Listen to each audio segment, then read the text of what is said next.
Hello students, कैसे हैं आप। आशा करता हूं कि आप खुश होंगे, नियमित रूप से अपनी पढ़ाई कर रहे होंगे और ऑनलाइन लेक्चर्स का आनंद उठा रहे होंगे। जैसा कि हमने पहले कहा था कि अब अगले लेक्चर में हम गद्य भाग क्षितिज के गद्य भाग की शुरुआत करेंगे। तो आज हम क्षितिज भाग 1 के पाठ 1 यानी कि पहले पाठ के बारे में हम जानेंगे। पाठ का नाम है दो बैलों की कथा। लेखक है प्रेमचंद। सबसे पहले हम लेखक परिचय की बात करें। प्रेमचंद का जन्म 1880 में बनारस के लम्ही गांव में हुआ था। उनका मूल नाम धनपत राय था। शुरू में इनका नाम धनपत राय था, लेकिन बाद में जब ये कहानियाँ लिख रहे थे तो और अंग्रेजों के खिलाफ इन्होंने अपनी कहानियाँ अपनी रचनाएं लिखी, तो जिसके कारण अंग्रेजों ने इनको पकड़ने की कोशिश की, इन पर केस चलाया। सोजे वतन नाम की एक पुस्तक इन्होंने लिखी जिसमें अंग्रेजों के खिलाफ उनकी जो अंग्रेज अत्याचार कर रहे थे उनके बारे में लिखा था। इसके कारण उनकी बुक्स किताब को जब्त कर लिया गया, रोक लगा दी गई और इन्हें गिरफ्तार करने की कोशिश की। तो बाद में फिर ये इन्होंने अपना नाम बदलकर प्रेमचंद रख लिया। नवाब राव की जगह प्रेमचंद, धनपत राय की जगह प्रेमचंद के नाम से लिखने लगे। ये उर्दू में ये नवाब राय के नाम से लिखते थे, तो फिर ये प्रेमचंद के नाम से लिखने लगे।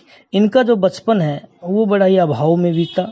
बीए तक की शिक्षा हो पाई, उसके बाद इन्होंने शिक्षा विभाग में नौकरी की, इंस्पेक्टर के पद पर।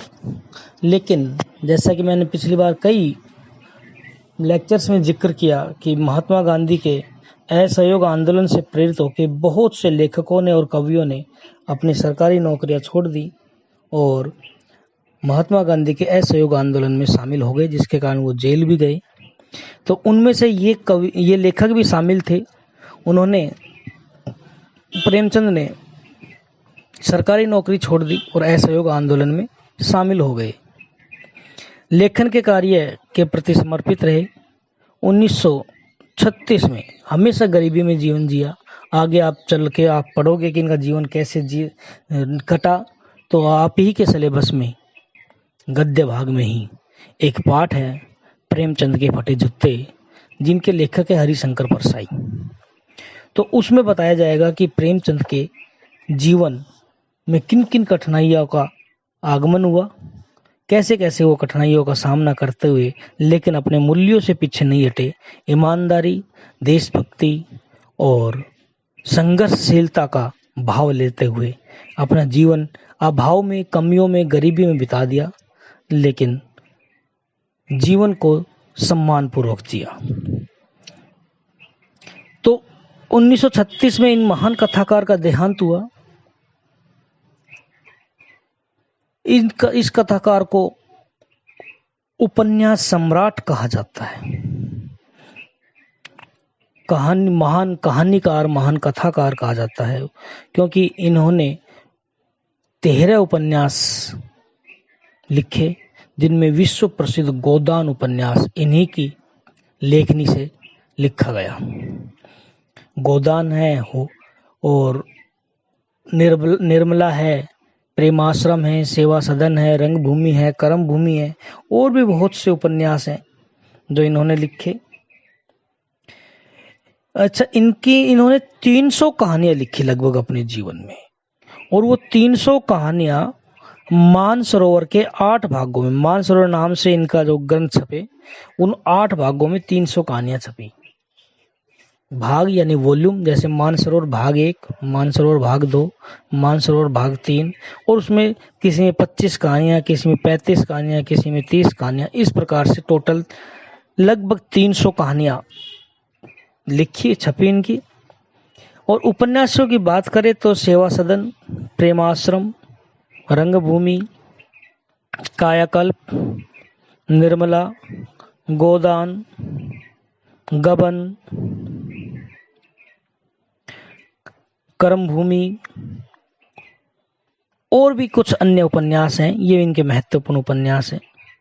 रूठी रानी, एक इन्होंने ऐतिहासिक उपन्यास भी लिखा है, रूठी रानी। और उसके बाद अगर पत्र पत्रिकाओं की बात करें तो ये हंस, जागरण, माधुरी आदि पत्रिकाओं का संपादन इन्होंने किया।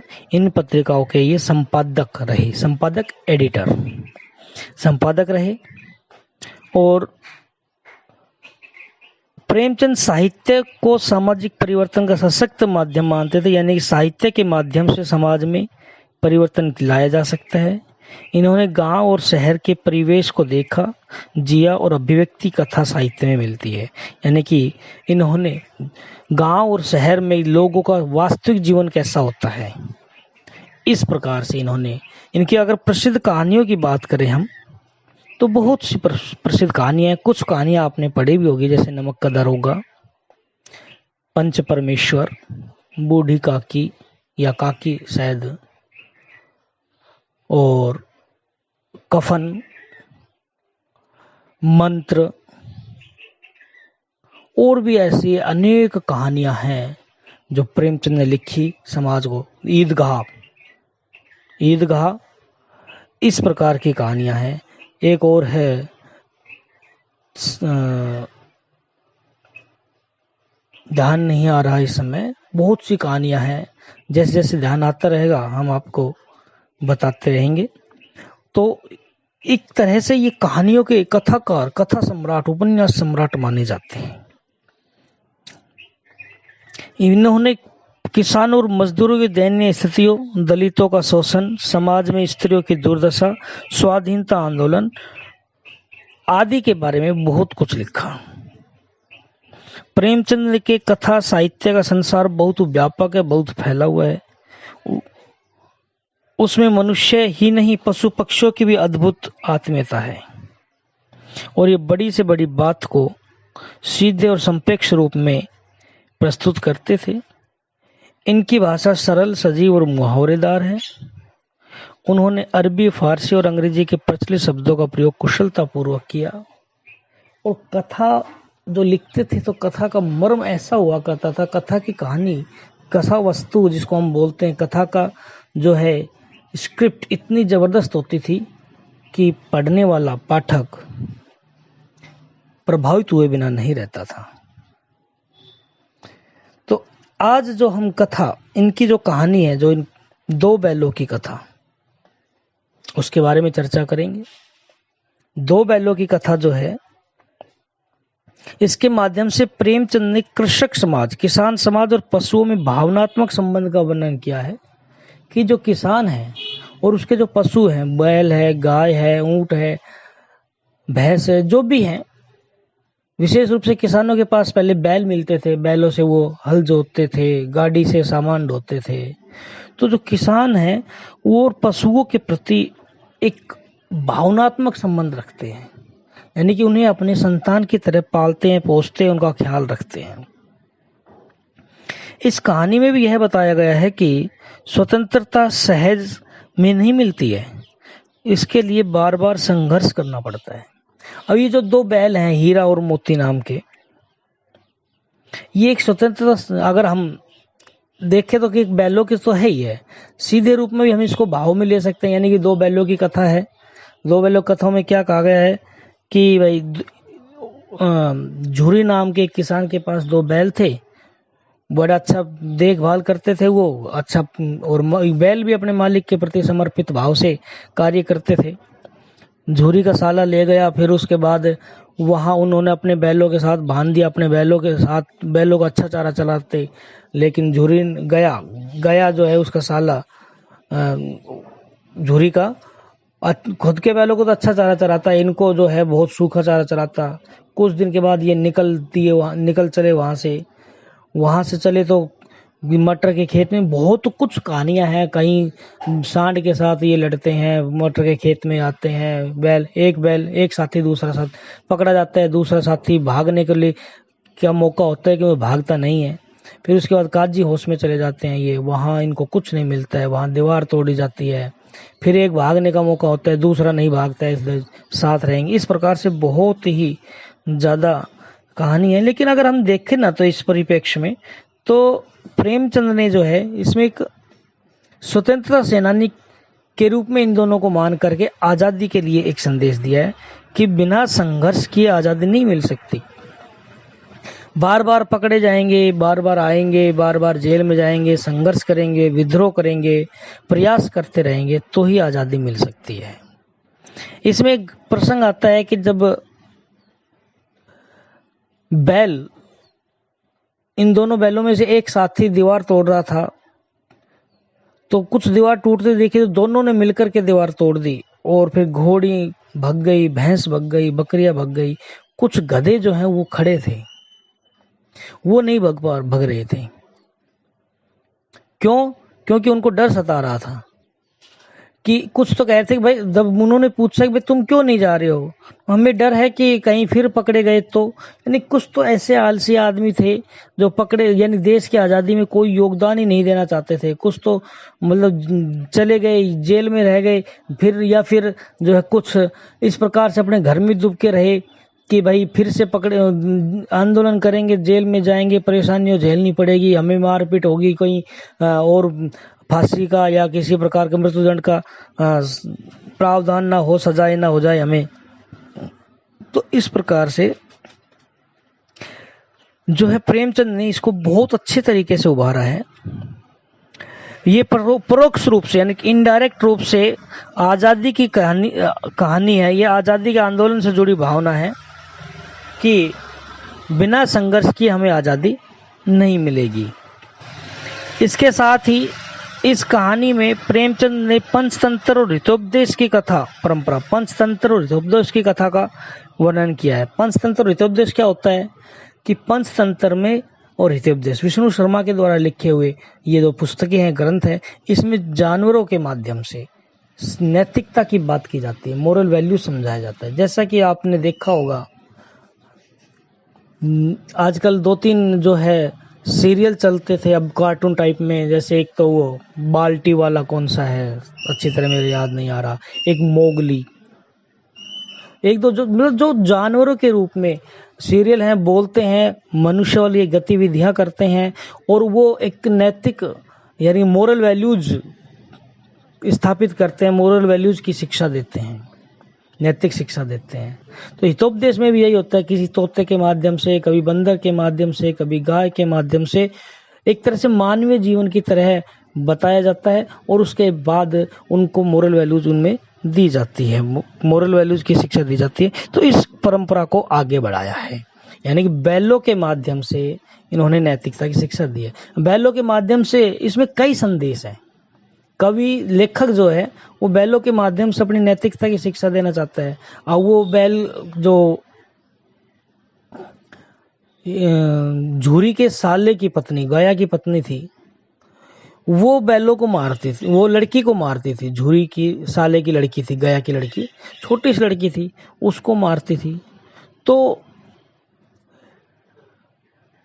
बैल ने कहा एक ने कि मोती ने कहा कि क्यों ना हम इसको मारें। तो हीरा ने कहा कि नहीं, ये तो मतलब औरत जात पे हाथ नहीं उठा सकते, सींग नहीं चला सकते हाथ। तो ये मतलब उसमें ये कहा गया औरत जात को, औरत को, महिलाओं का सम्मान करना सिखाया गया है, उसको हमें मारना नहीं सिखाया गया है। उस लड़की से प्यार हो गया, क्यों? क्योंकि उसके साथ ही बेचारे के साथ बुरा व्यवहार किया जाता था, जिस प्रकार से बैलों के साथ बुरा व्यवहार किया जाता है उसी पर। क्योंकि वो लड़की जो है, उसकी माँ, जन्म देने वाली माँ मर चुकी थी, वह सौतेली माँ के साथ थी वो लड़की, और सौतेली माँ उसके साथ बुरा व्यवहार करती थी। और कई हैं इसमें नैतिक मूल्य। पीछे एक प्रश्न भी बनेगा कि कहानी में बैलों के माध्यम से कौन कौन से नैतिक विषयक मूल्य उभर कर आए हैं। तो एक तो ये है कि मनुष्य को हद से ज्यादा सीधा या सहनशील भी नहीं होना चाहिए, क्योंकि लोग बाग फिर उसका ज्यादा फायदा उठाते हैं। सीधे इंसान को मूर्ख या गधा कहा जाता है, यानी कि जो मनुष्य हद से ज्यादा सहनशील होता है, हर चीजों को सहन करने का होता है, हर किसी की गलतियों को माफ करता है, अपनी गलतियों, दूसरे की गलतियों को भी, अपने नुकसान को चुपचाप सहन कर लेता है। तो लोग बाग ये समझते हैं ये तो कुछ नहीं कहेगा यार, इससे तो इसको तो चाहे जो नुकसान पहुंचा दे ये कुछ नहीं कहेगा। इसलिए जो है मनुष्य को वो इतना ज़्यादा सहनशील नहीं होना चाहिए। एक आज के इस हिसाब से करें कि आप समय आज जो है आज के समय के अनुसार बात करें तो ये मान के चलिए कि हमेशा दूसरों की गलती हो या खुद की गलती हो, हमेशा आप ही मत झुकिए, हमेशा आप नहीं झुकिए, वरना लोग बाग आपकी कमर को सीढ़ी बना करके ऊपर चलने की कोशिश करेंगे। और बहुत सी चीजें हैं, वास्तव में एक जीवन का अच्छा पाठ है ये कि हद से ज्यादा सहन शक्ति मत दिखाइए, हद से ज्यादा सीधे मत रहिए, वरना ये जालिम समाज जो है वह फायदा उठाने में समय नहीं लगाता है, 1 मिनट में आपका फायदा उठा लेगा। जैसे कहते हैं कि सीधी कील ही ठोकी जाती है, टेढ़ी मेढ़ी के लोगों जो है वो छोड़ दिया जाता है। यानी कि बेचारी सीधी कील है, कील पहले ही सीधी है, उसको तो ठोका पीटा जाता है, लेकिन जो टेढ़ी मेढ़ी है यानी कि जो थोड़ी सी अकड़ में है उसको हटा दिया जाता है। ये अकड़ने का मतलब ये नहीं कि आप अनैतिकता करें, अकड़ने का मतलब है कि आप स्वाभिमान से रहें, आप अपने अधिकारों के प्रति सचेत रहें, आप जहां गलत हो रहा है उसके प्रति आवाज उठाएं। ये अकड़ की बात है। अकड़ने का मतलब ये नहीं कि जबरदस्ती आप किसी से लड़ाई झगड़ा करते हुए घूमें। दूसरा एक और है कि सबसे पहले सीधे ही पेड़ काटे जाते हैं। जिन पेड़ों पे चढ़ना आसान होता है या सीधे होते हैं, टेढ़े मेढ़े पेड़ जिन पे चढ़ना आसानी से नहीं चढ़ा जा सकता, उन पेड़ों का नंबर बाद में ले जाता है, पहले सीधे ही पेड़ काटे जाते हैं। तो इस प्रकार से हद से ज्यादा सहनशील होना भी गलत है। दूसरा कि भाई आजादी आसानी से नहीं मिलती है, उनके लिए तो जो है संघर्ष करना पड़ता है। तीसरा मैंने बताया कि नारी जाति का सम्मान करना इस कहानी का एक संदेश है। चौथा जो है संदेश एक ये भी है नीति विषयक में कि संकट के समय दोस्त का साथ नहीं छोड़ना चाहिए, मित्र का साथ नहीं छोड़ना चाहिए। संकट के समय जैसे एक बार एक बैल मोती जो है फंस जाता है मटर के खेत में, उसे घेर लिया जाता है, तो दूसरा साथी भागने का मौका होने के बाद भी नहीं भागते है। उसी प्रकार जब कान्जी होश में पड़ेंगे, आप जब दीवार तोड़ी जा रही थी, अभी थोड़ी देर पहले मैंने जिक्र किया था, तो उसमें भागने का मौका था। एक बैल को तो उसने वहां के मालिक ने, वहां के नौकरों ने जो है रस्सी से बांध रखा था, दूसरा बैल खुला हुआ था, तो वो भाग सकता था लेकिन नहीं भागा। कारण कि संकट के समय मित्र का साथ नहीं छोड़ना चाहिए। तो इस प्रकार से आज के लिए ये पाठ परिचय था। आशा करता हूं कि आपने किताब खरीद ली होगी या किसी से साथी से ले ली होगी। नहीं भी ली है तो मेरी आपसे करबद्ध रिक्वेस्ट है, प्रार्थना है, अपील है, यानी कि एक तरह से हम्बल रिक्वेस्ट है कि इस समय को वेस्ट न जाने दें, इस समय को व्यर्थ न जाने दें। आप इन चीजों को हल्के में ना लें। हकीकत है ये, आप किताब खरीदिए, क्योंकि फिर ये समय नहीं मिलेगा। अगर अभी हम इस लॉकडाउन के समय को हम यूं ही बर्बाद कर देंगे, अपनी पढ़ाई पर ध्यान नहीं देंगे, सही ढंग से लेक्चर से नहीं सुनेंगे, उनके बताए हुए कार्यों को नहीं करेंगे, तो फिर आगे समय नहीं मिलेगा। और फिर 9वीं क्लास जो है 10वीं का बेस होती है। अगर 9वीं में ही कोई चीजें आपसे क्लियर नहीं हो पाई, उनका कॉन्सेप्ट क्लियर नहीं हो पाया, तो 10वीं में तो आप कैसे करेंगे? पीछे रह जाएंगे, आपकी नींव मजबूत नहीं होगी, नींव कमजोर रह जाएगी, मतलब पीछे घिसटते ही रह जाएंगे। इसलिए अगर आपने किताब नहीं खरीदी है, पहली बात तो किताब खरीद लेनी चाहिए थी, क्योंकि काव्य में भी किताब की आवश्यकता थी। फिर भी अगर एक दो बच्चे अगर किताब नहीं खरीद पाए हैं तो इधर उधर से एडजस्ट कीजिए और अपनी कॉपी बना रखिए, उस कॉपियों में अपने प्रश्नोत्तर को फाइंड आउट कीजिए। नहीं भी है तो कहीं से पीडीएफ, जो आजकल नेट पर सब कुछ उपलब्ध है, वहां से आप सर्च कर लीजिए, पीडीएफ डाउनलोड कर लीजिए किताबों का, और उसके बाद आप उसमें पढ़िए। किताब का होना बहुत जरूरी है। और बुक्स यहाँ पर अवेलेबल भी है, स्कूल में भी, जैसे कि छोटे क्लासों को नोटिस डाल दिया गया है। तो शायद आपके पास नोटिस हो ना हो, जिस बच्चे को, जो बच्चा वहां से बुक लेने में समर्थ है, समर्थ का मतलब लॉकडाउन में बाहर निकल के पेरेंट्स उनके जा सकते हैं, वहां से बुक ले सकते हैं, तो उन बच्चों को पुस्तकें खरीद लेनी चाहिए और समय पर जो है अपनी पढ़ाई चालू करते रहना चाहिए। इस प्रकार से तो इस बात को आशा करता हूँ कि आप गंभीरता से लेंगे किताब खरीदने के लिए और किताब खरीदिए। उसके बाद इस पाठ को पढ़िए। मैंने पहले भी कहा था कि जो नहीं आए उसको अंडरलाइन कर लीजिए। उसके बाद यहाँ पर हम इसको अर्थ समझाएंगे, भावार्थ समझाएंगे। तो आज के लिए इतना ही। मिलते हैं अगले लेक्चर में वाचन पाठ के साथ। तब तक के लिए खुश रहिए, मस्त रहिए, स्वस्थ रहिए। धन्यवाद।